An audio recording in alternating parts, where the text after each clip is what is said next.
Hola amigos y feliz Halloween. Por cierto, no es un especial de Halloween, el especial de Halloween va a hacer con el Tadashi Hamada sufrió una explosión en el Museo de San Francisco por errores de la película y por falta de unos pocos programas. Bueno, más bien, yo lo convertí a creepypasta ya que más bien no lo era XD. Le doy gracias a Shiaro y Shadow y el Cansino Greste por prestarme su historia ya con Chicken Little 2006 por darme otra música de fondo, deje su link en la descripción del vídeo. Bueno, empecemos. Uno de los recuerdos más gratos de mi infancia es el salir de la primaria, comprar una paleta helada de limón e ir a mi casa, alegre por saber que estaría viendo caricaturas y jugando videojuegos en la NES el resto del día. En ese entonces era costumbre llegar a casa, comer un refrigerio y dirigirme a la sala a ver la vieja televisión. Una de las series más emblemáticas de la barra infantil era, por supuesto, Plaza Sésamo. A pesar de no ser mi programa favorito, lo veía casi religiosamente. Todo sucedió un día que llegué a casa, y mi mamá tuvo que llevar a mi hermano al médico por un malestar estomacal. Por lo tanto, me quedaría solo en casa un par de horas. Como siempre, me hice un emparedado de jamón y tomé una bebida fría del refrigerador antes de prender la televisión. Me puse cómodo, dispuesto a pasar una tarde agradable. Para los que no lo sepan, Plaza Sésamo era conocido por poseer segmentos animados en donde se cuentan historias breves en las que se tratan de enseñar lecciones a los niños. Uno de los cortos más conocidos, misteriosos, y que hasta hace no mucho tiempo se consideraba un Lost Media es el denominado como Crackmaster, cuya trama gira en torno a una niña interactuando con grietas en una pared, las cuales toman formas de animales, y que son intimidados por una gran grieta, la cual por ser mala se quiebra hasta desaparecer. Este segmento lo había visto cientos de veces y hasta me sabía de memoria los diálogos, pero en aquella ocasión, había algo raro en él. Para empezar, cuando el corto comenzó, lo primero que noté fue un cambio en la música. En la versión original, la música es agradable de escuchar, y aunque por momentos se siente algo misteriosa, en general, se oye bastante amena. No obstante, lo que yo oí esa vez no era más que una especie de bramido lejano, con algo de eco. De vez en cuando, se oía un extraño sonido que se asemejaba a un hombre golpeando concreto con un mazo. La voz de la narradora había sido distorsionada, y no cantaba.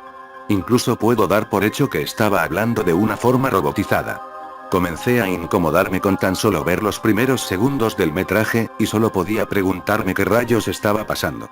Aparte de los cambios antes mencionados, el corto se mantuvo exactamente igual, al menos hasta que apareció el Crackmaster. Dios, si el diseño del monstruo de grietas ya era medianamente perturbador por sí solo en la versión original, la monstruosidad que vi en aquel instante en la pantalla del televisor era combustible de pesadillas. Había más grietas alrededor de la pared y parecían intimidar tanto a la niña como a los animales. Los ojos del monstruo eran mucho más grandes, y las grietas debajo de ellos hacían parecer que un líquido oscuro emanaba copiosamente. Quizás lo más llamativo de todo era su boca, abierta de tal forma que hacía ver a esa cosa más grotesca de lo que ya era. Creo que lo más perturbador de su diseño fue el detalle de unos colmillos largos y puntiagudos en su boca. En el corto original, el Crackmaster solo decía la frase "soy la grieta mayor", antes de que la pared empiece a quebrarse, dejando solo un gran agujero en el lugar donde se encontraba el monstruo. Al igual que con el resto de personajes, la voz era hecha por la misma narradora.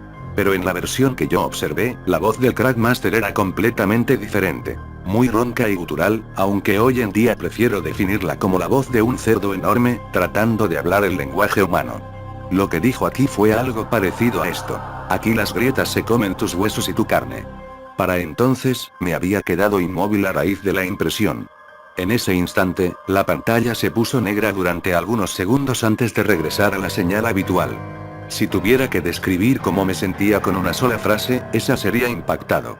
Esperaba que ya todo hubiera pasado, pues el cortometraje ya había terminado. Comencé a sentirme nervioso e incómodo.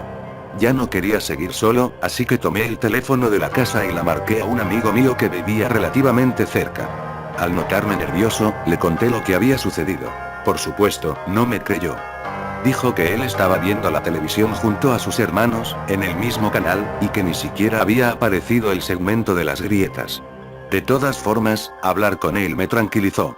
Movido por la curiosidad, le marqué a otro amigo, y él también aseguró que no vio nada, aparte del mismo corte a negro que dio fin al ominoso espectáculo del que solo yo tuve la oportunidad de ser espectador. Ya ni siquiera sabía qué era lo que estaba sintiendo. Ahora que lo veo en retrospectiva, seguro que solo me había quedado en shock debido a la impresión. Lo que no sabía, es que el verdadero impacto no iba a llegar sino hasta esa misma noche.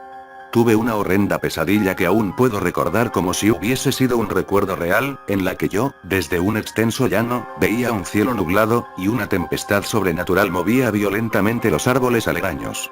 Entonces, en el cielo gris oscuro, la horrenda deformación del Crackmaster había comenzado a tomar vida. Cuando pude verlo ante mí con total claridad, escuché un fuerte impacto a lo lejos, como si un edificio se viniera abajo en un estrepitoso derrumbe. Entonces desperté. Lo primero que vi fue a mi madre poniéndome compresas de agua fría en la frente. Al parecer, estaba sufriendo uno de esos episodios de fiebre alta acompañada de delirios.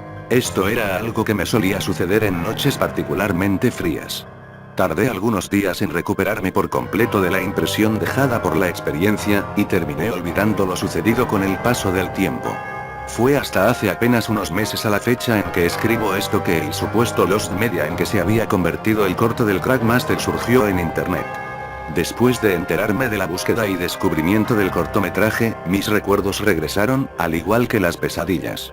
Buscando por internet, me encontré con el corto original, e inmediatamente intenté contactarme con gente que quizás, solo quizás, hubiesen visto lo mismo que yo, en aquel lejano día a principios de los años 90s.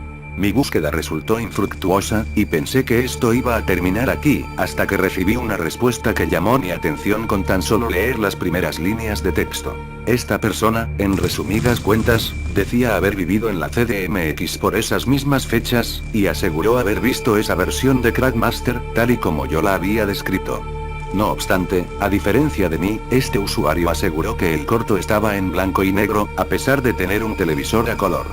Además, menciona que tampoco había audio, o al menos algo que se pudiera entender, ya que todo lo que se oía era un ruido blanco con alto volumen. Esta persona relata que, al igual que yo, decidió preguntarle a sus conocidos si alguien lo había visto también, pero no pudo recibir respuestas favorables. De hecho, llegó a creer que todo fue producto de su imaginación. Contactando con más gente, me encontré con otro usuario que no solo decía haber visto esta suerte de versión alternativa o sin censura del cortometraje, sino que también clamaba que conocía a alguien que tenía en su posesión una prueba de su existencia. Y, en efecto, fue así.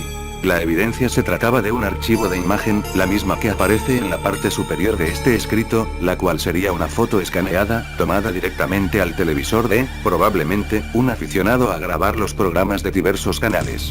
Cuando vi esa imagen, me quedé petrificado como la primera vez.